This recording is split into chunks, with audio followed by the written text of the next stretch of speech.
Ekizimbe munnansi wa Abayindi omuwozi w'ensimbi mwe yakubiddwa amasasi agamutidde olunaku lw'eggulo ekyalaja Chambers okulinaana Parliamentary Avenue newankubadde kikedde kuggulwawo naye abantu abakikoleramu bakyakyesambye okukiyingiramu. Omusasi waffe Musisi John yayina ebisingawo. Ekizimbe kino ekyalaja Chamber bw'okituukako abasirikale abakikuuma be bokka abaliwo okuggyako n'abantu abakiyonja naye ng'abakoleramu emirimu bo tebannatuuka. Ekizimbe kino kyagguddwawo okuggyako ekifo kyokka munnansi wa Buyindi mwe yattiddwera muwadde akolera kyekyateereddwako obuguwa bwa poliisi okwongera okunoonyereza. Olunaku olwajjo ensi yawuniikiridde omupoliisi Ivan Wabwire bwe yavudde mu mbeera n'asindirira amasasi munnansi wa Buyindi omuwozi w'ensimbi ebyasi ebyamutiddewo era ng'ono bangi batandise okutegeeza nti yabadde alina ensimbi zaagala okumwewolako wamu n'okukyusakyusa mu looni ye olw'ebizibu ebyamubadde obukiika kiyagaanye okukolako era bw'atyo naye kwe kumutta. CBS FM wetuukiddewo enkya ya leero esanze emirimu gyonna gyawummudde ng'abantu balinga abakitidde ng'abasirikale be baliwo era bano bategeezeza CBS mu bitabo byabwe biraga omusirikale ono abadde ajja okuva olunaku olwokusatu mpaka olunaku olwajja oluyamutidde ng'ajjawo omulundi ogusukka mugumu nga bandiba mwe mwavudde obutakkaanya obwo.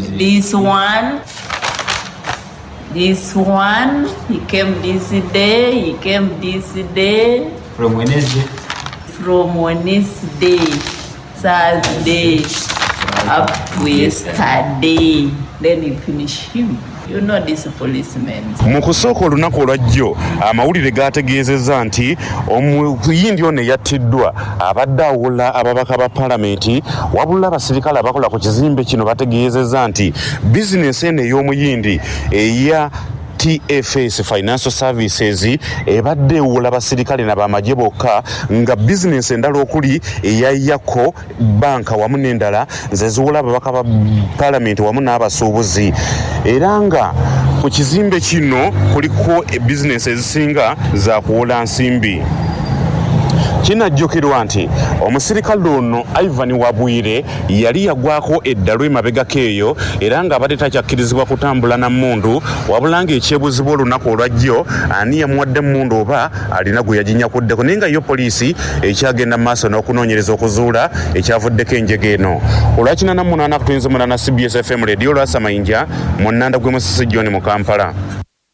Manya obuvuno obuddo obw'eddembe lyo tonyigirizibwa ddembe lyo ery'obwebange. Ddembe lyo akutusibako Nana Herbal Mouthwash okukuuma akamwa ko nga kayonjo. Senyesa Nana Herbal Mouthwash ozize amannyo okulwala okunyinyeera n'okuvaamu olusaayi. Nana tumukomezaawo mu ccupa empya enyigiddwamu ekigambo Nana wansi ne mu mbiriizi. Kakasa nti oyo alambiddwa bw'atyo gwe bakuguza asangibwa mu famasi ne supamaketi zonna. Yawandiisibwa National Drug Authority nga bali wamu ne Nice Ntangawizi tea, amajani kawomera n'antameggwa g'oteeka ku caayi buli omu n'akwesimisa. Saako Nice curry powder akanza alikolya n'okuba ennoga ne weenuguuna. Byakakasibwa UNBS nga bali wamu ne Shana Herbal Gentle Wash akuziyiza okufuna infections okukuuma ng'oli muyonjo. Amwetaaze musange mu supermarkets, pharmacies ne cosmetic shops zonna. Yakakasibwa ekitongole ekivunaanyizibwa ku mutindo gw'eddagala mu ggwanga. Omuntu yenna asobola okwetwala mu kkooti singa abeera alina omusango nga munnamateeka Haji Usama Sebufu bw'annyonnyola. N'ekyo kikola nga waliwo warrant of arrest eyisibwa ng'eba mu kkooti. Obanga omusango gwagenda dda mu kkooti ng'omulamuzi yawa warrant of arrest eyo omuntu akkirizibwa okwetwala mu kkooti nga poliisi temaze kumukwata n'agenda n'alipootinga mu kkooti era neyeyanjula. Kkooti n'etumya fayiro ye ne bayita omwavu wa gavumenti n'abeerawo era n'omusobera omusango gwe era kkooti n'emuvunaana butereevu. Omumyuka ow'okubiri owa Katikkiro era omuwanika w'Obwakabaka ow'ekitiibwa Robert Waggwa Nsibirwa atenderezza nnyo emirimu egikoleddwa omukungu Paul Ssembatya Mulunda Nnume n'agamba nti ono akoze bulungi nnyo mu kukulaakulanya Obwakabaka. Ow'ekitiibwa Robert Waggwa Nsibirwa bino abyogeredde ku mukolo omukungu Paul Ssembatya Mulunda Nnume memba wa Buganda Twezimbe kwasembereza abagenyi oluvannyuma lw'okutuuka ku bufumbo obutukuvu ne mukyala w'emmire ku mukolo ogubadde ekigwo mu kiro ekikeesezza olwaleero. tulaga obuweereza obuwulize eri kabaka bwolina obumanyiddwa mu bikolwa kituba ffenna tuweddeyo tusiima twasiima era tusiima. Omukungu ono yaliko ssentebe oba yali ssentebe w'enteekateeka za bulungi bwansi mu 2005 yeenyigira mu kuddaabiza ennyumba ya Mukwenda w'essaza ly'Essingo gye bayita Matutuma mu 2005. Yali mwami wa Kabaka w'eggomola Mityana Town Council okumala ebbanga. Mukiise ku lukiiko lwa Buganda Twezimbe. Omukubiriza w'olukiiko lw'abataka omutaka Augustine Kizito Mutumba yeebazizza omukungu Paul Ssembatya Mulunda Nnumo olw'okuteeka mu nkola ekiragiro ky'amaasomogi eky'okutukuza obufumbo era onaamusabye okukuuma emirembe mu bufumbo bw'ayingiddemu. Ssaabasajja Kabaka atukubiriza bulijjo okuba n'amaka amalungi. Amaka amalungi ge amaka agatuukiriza amateeka. Amaka amalungi ge gavaamu empisa ng'abantu ababiri bano bakwataganye era baagalana. Nkakasa nti omukungu n'omukyala we baakola emikolo gyaffe egy'ennono egyongera okusiba obufumbo buno. Nolwekyo nze ng'omutaka Namwama era omukubiriza w'olukiiko lw'abataka mbaagaliza obufumbo obulungi ne bajjajjaffe bonna abakulu ab'ebika babaagaliza obufumbo obulungi era tubaagalamu ebirungi bingi. Richard Buteera amyuka Ssaabalamuzi wa Uganda afalaasidde abafumbo okusoosowaza emirembe mu bufumbo kubanga kikulu nnyo. Bo abagagga b'omu Kampala nga bakulembeddwamu ssentebe w'ekibiina ky'abagagga kwagalana Godfrey Kirumira bagambye nti omukungu Ssembatya Mulunda Nnume y'omu ku bantu ababadde n'enkolagana ennungi era ne bamusaba okweyongera mu maaso nayo. Omuntu obeera omulungi naawe olaba kubibala kubanga ono omusajja ebintu bino byolaba naye abikoleredde era bimusaanira. Kwegamba timulowooza nti bino byemulaba bivudde wabweru bivudde kubanga bivudde from nowhere abikoleredde. Bwe olaba omuntu akuwa milioni 10 olowooza nti zivudde from nowhere kubanga abantu bangi bakola meeting olinamu omutwalo gumu naye omuntu agati kakuwe milioni 10 tolowooza nti azikuwera out of nothing. Aba alina kyansasulira. Abatuuze abasukka mu 200 Kamuwunga mu Lwera ku luguudo oluva e Kampala okudda e Masaka babawaliriziddwa okusenguka mu kitundu kino olw'amazzi agasaanyizzaawo amayumba gaabwe. Omusasi waffe Nsubuga Muzafalu kaabituwe. Abatuuze mu kitundu kino abatandise okusenguka mu Lwera be babali e Kamuwunga waggulu ku kolansi nga mu kiseera kino ennyumba zaabwe zinaatera okubulira mu mazzi gano era abamu ku batuuze bano kitegeerekese nti basengukidde Lukaya abalala Nabyewanga ate abandi baddukidde wansi eri ku mwalo amazzi gano gye gatannaba kuba mangi.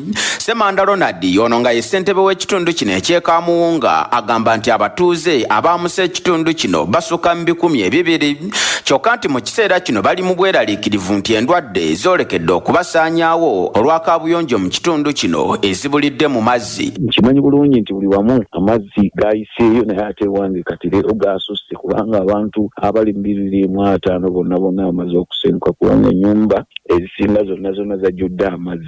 Naye obuzibu bwonna bwa byabulamu kubanga toyireeti zonna zagenza amazzi abantu mubadde bagenda kati obulwadde simanyi gye tugenda budda.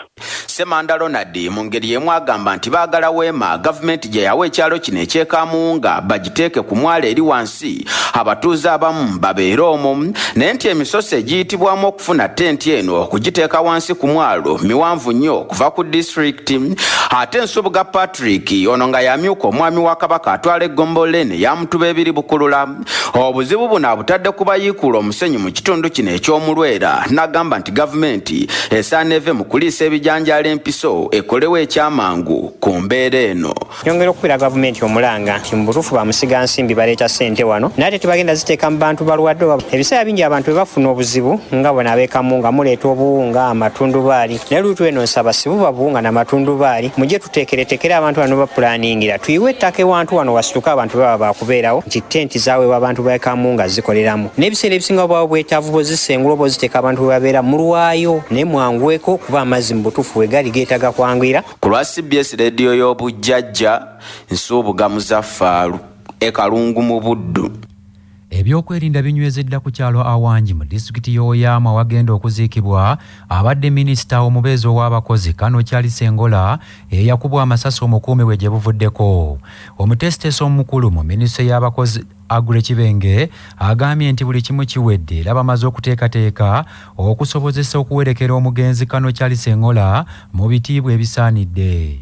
Enteekateeka zaawedde bulirudde tusuubira abantu abatakka wansi wa ndozanga mutwalo so eno ku ground ffe tuli ready twasuza Oyamu era ssaawa 4 tujja kuba tutandika ne service twali buzibu bwonna tulina abasirikale abapoliisi be bali in charge era security wadde nga military yegenda okukola emikolo egiwerekera minisita naye nga bakolaganira wamu n'ebitongole birala of course okusoomozebwa enteekateeka eri ku ddaala nga yeetaagisa okuwerekera omuntu omukulu ng'ono mubaamu ebibasoomooza kikulu kyali badde ensimbi okufuna zonna ze mwetaaga mubaamu ebimu bye muteetegekedde bye mulina okwongeramu so nze ndaba nti bitasobodde kukola n'ebimu bye tujja okusigala nga tukola ebyo tuli beetegefu. Kilabu z'omuzannyo gw'okubaka eza Uganda 3 ze zigenda okukiikirira Uganda mu mpaka za East Africa Football Netball Championship ez'omwaka guno zigenda okubeerawo okuva olwaleero okutuuka ennaku z'omwezi 2 mu ggwanga erya Kenya. Kilabu zino kuliko bannantameggwa ba liigi y'ababinywera eya Netball Super League season ewedde aba Prisons National Insurance Company eyakutte ekifo ekyokusatu mu liigi ne kilabu ya Weyonje eyakutte ekifo ekyokuna. Kilabu zino zabadde zirina okubeera nnya omugatte kyokka kilabu ya KCC eyakutte ekifo ekyokusatu yawanduka mu mpaka zino olw'obutabana bikozesebwa bimala. Rosette Kala omukungu wa Netball Federation agamba nti empaka zino zigenda kuyambako okwongera okuteekateeka abazannyi ba She Cranes abagenda okukiika mu mpaka za Netball World Cup ezigenda okubeera mu ggwanga la South Africa. Bannaffe gegabadde amawulire ag'essaawa eno tova ku CBS FM tukyakuweereza agundegunde omuteregga.